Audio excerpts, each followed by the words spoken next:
பாகிஸ்தானோட இந்த அழிவுக்கு அவங்களுடைய மூட நம்பிக்கையும் அவங்க மதத்துல உள்ள தீண்டாமையும் தான் காரணம் அப்படின்னு சொன்னா அவங்களால நம்ப முடியுதா? நீங்க நம்பினாலும் நம்பலனாலும் அதுதான் உண்மை.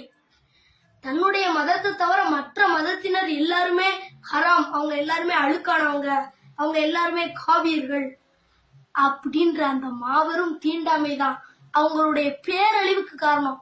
எங்களுடைய மார்க்கத்துல ஜாதி இல்ல, மதம் இல்ல, ஏற்றத்தாழ்வு இல்ல அப்படின்னு சொல்லுதவங்க எதுக்கு முதல்ல மனுஷனாவே இல்ல?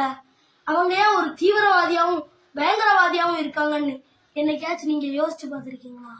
காவிர்கள் அப்படின்னா இஸ்லாம் அல்லாதவர்கள்.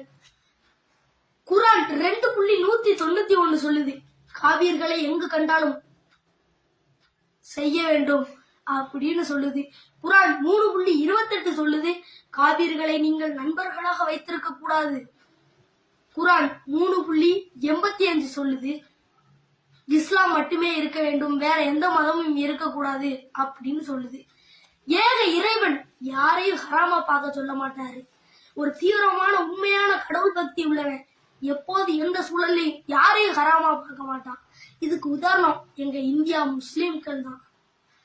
எங்க கூட உடன் பிறக்காத சகோதரர்களா, எங்களுடைய நண்பர்களா, மாமே மச்சான்னு எங்களுக்கு மனிதத்தை மட்டுமே முன்னிலைப்படுத்துதாங்க. இதுதான் உண்மையான மார்க்கம். இது மத நம்பிக்கைக்கு எதிரான பதிவு இல்ல, பாகிஸ்தானோட தீவிரவாதத்துக்கு எதிரான பதிவு.